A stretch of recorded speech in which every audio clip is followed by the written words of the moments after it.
I'm Dom Famularo, and I'm so honored to be here at the sessions with this Legends series that is presented really for the world to own and enjoy these great, great legends. And I am so honored to be here. James Gadson, I call you King James. Wow, what can I say? I mean, all I can say, I've been blessed to be able to play with the people that I played with, Oh man, and you be have in and be in the midst of the music, It's just in the midst. You have been at the forefront of pushing R&B music, James. It's been so exciting to not only hear what you've played, but just the amount of people that you have been a part of, and then the legacy of drummers that you've influenced has been so powerful. Tell me about the beginning stages when you were younger, and who some of your influences were. Well, when I was younger, I mean, I listened to the drummers, but I was a doo-wop singer. I loved doo-wop. Yeah. I wanted to play drums. My father was a drummer, but he didn't want me in the business, so he bought me a cornet. I don't know if you remember those cornet It trumpets, was short, concert right? trumpet. Yeah. I didn't have this gold tooth that I have now, so it was very hard for me to try to get the notes out.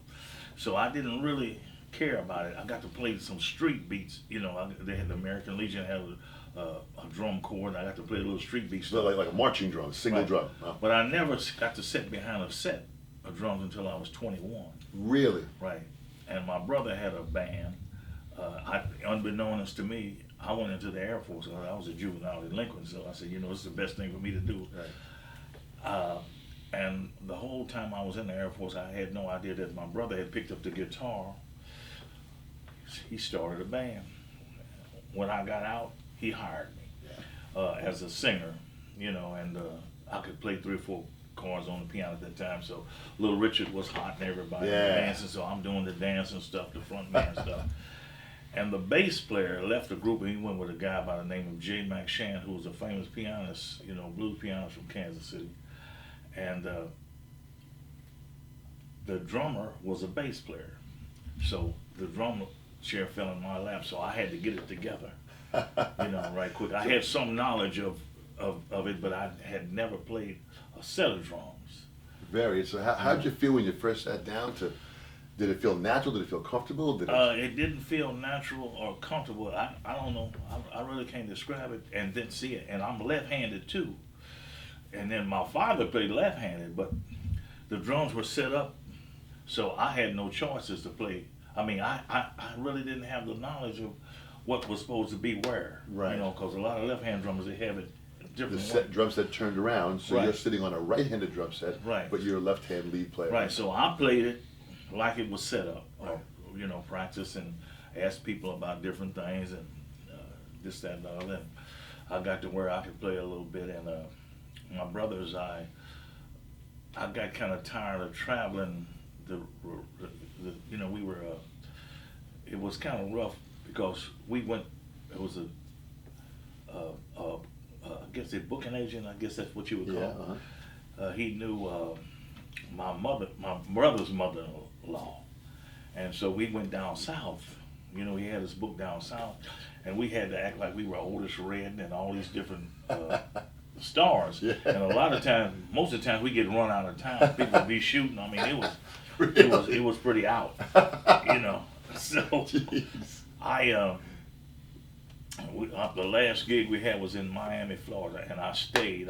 For some reason, I didn't want to go home, so they went back and I stayed. And 2 or 3 weeks, I'm just around town. I got a couple of gigs. Guys would go out on the beach part of Miami and work. Then I would get to sub in the clubs. Cool. And a guy by the name of Hank Ballard in the Midnighters. He was the originator of the Twist.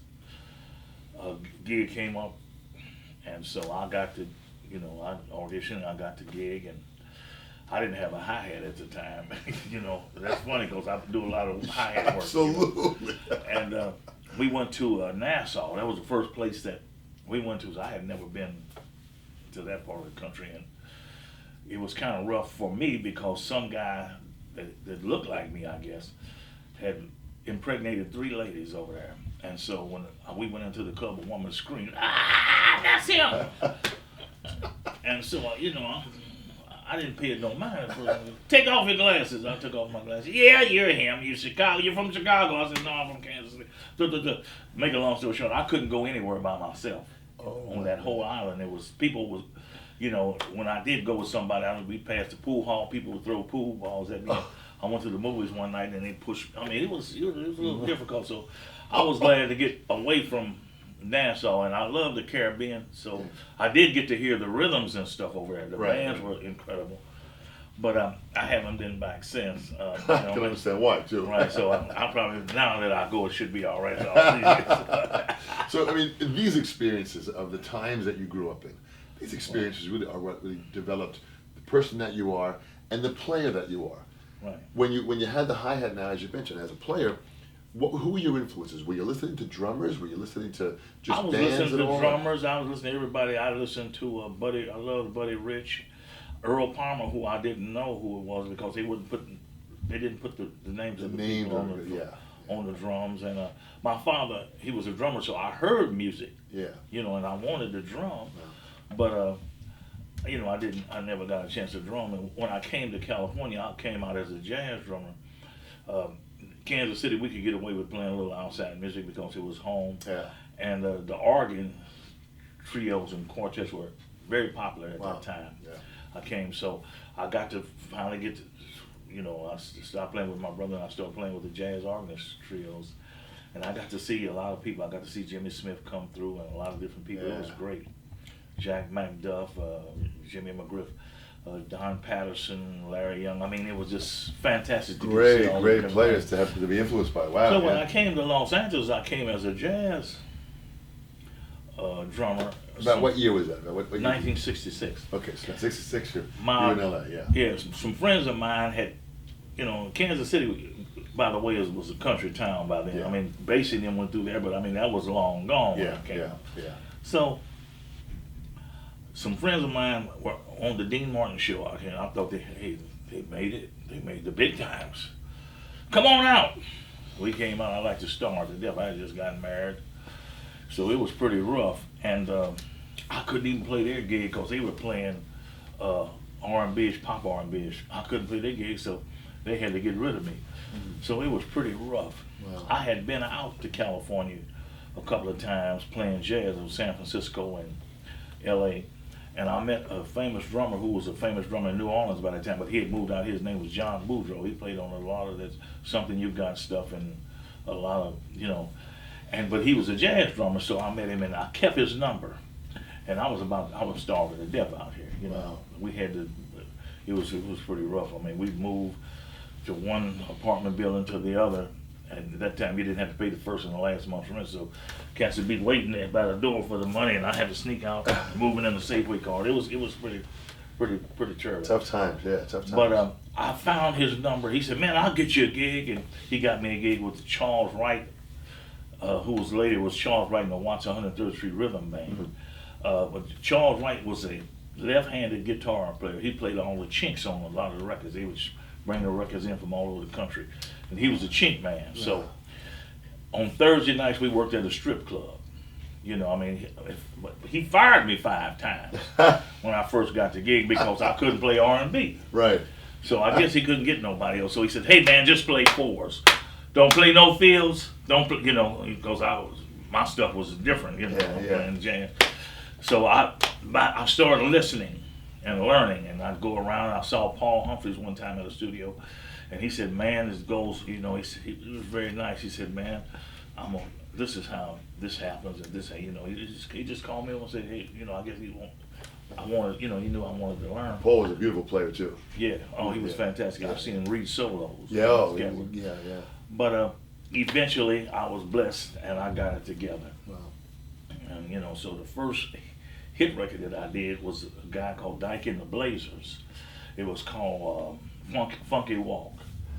I didn't know anything about it because I didn't hear it in LA, but all the people in Kansas City heard about it. So the guy on the studio, Art LeBeau, who's KRLA, he's a big radio station on and everything. Yeah. He called us back in, and then we got to do, you know, We Got More Soul, which was a big record, and Funky Walk. I mean, Let a Woman Be a Woman, a Man Be a Man. You know, so I started doing that and then about the same time, I was in the Watts 103rd Street Rhythm Band, and I sang a song that went #2 pop called Love Land, and I didn't get you know, I was one of the writers, and I don't even have a gold record. I didn't get the credit. It was kind of strange, the group situation. But I met Bill Withers through Charles, and I had quit. I just got tired, and I quit the Once 103rd Street Band. I wasn't doing anything, and the keyboard player, who was a trombone player for Bill Withers, getting this song together at that time. This is before Ain't No Sunshine, because I didn't play on Ain't No Sunshine. The people from Memphis, you know, Booker T and his crew did that. Stephen Stills was on it. Oh, okay. But something, Bill needed a band for some stuff that he was doing in town, and I had met Bill, you know, and we went in the studio one time, but it wasn't happening. It was awful, you know. But we started working together. Yeah. And we would rehearse in my garage, and that's when I came up with a lot of the beats and stuff, you know. So and the beats came from where? Were there any, you know, teachers that you studied with? Were there any books you looked at? I was just experimenting. I would make up. He heard that beat. We were in Washington State somewhere working, and he heard that beat, and the next thing I know, when we got back to California, we was in the studio. How cool. You know. Yeah. And that happened, and Kissing My Love was a shuffle. And it wasn't working out bar-wise or rhythm-wise for some reason or another, and I, by the grace of, you know, God, I was able to turn the beat around.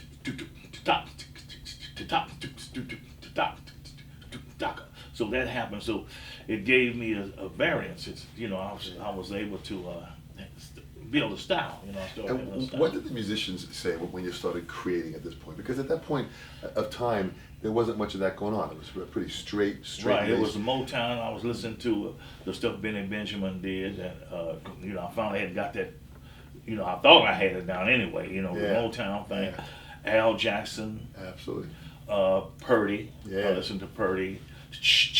You know, and shuffle and open hi-hat sound. Right. Yeah. You know, and so those were, you know, primarily the people that I heard. And Paul Humphreys was out here, and Earl Palmer. I finally found out who Earl Palmer was. Yeah. You know, I had met Paul, so I'm hearing all of these different styles, and you know, I was able to take from them, you know, certain nuances to make my style. And how was it like with Earl Palmer? I mean, Earl Palmer, another phenomenal, legendary, influencing artist. Right. What was it like when you met him? What kind of guy was he? He was so, I didn't know who he was. He was so beautiful and cool that 5 minutes before this was Earl Palmer, you know, and then I was in awe. Yeah. Like today when I got to meet Mr. Reeves, Alfredo Reeves Sr., I met his son, but I had never met him, and I heard all these records and I heard all this history today. Yeah. It just, I'm still in awe of music, of the music that we have today. You know, I'm still excited about all these, you know, all the music. You know, I like all of it. Even the metal. I love all of it.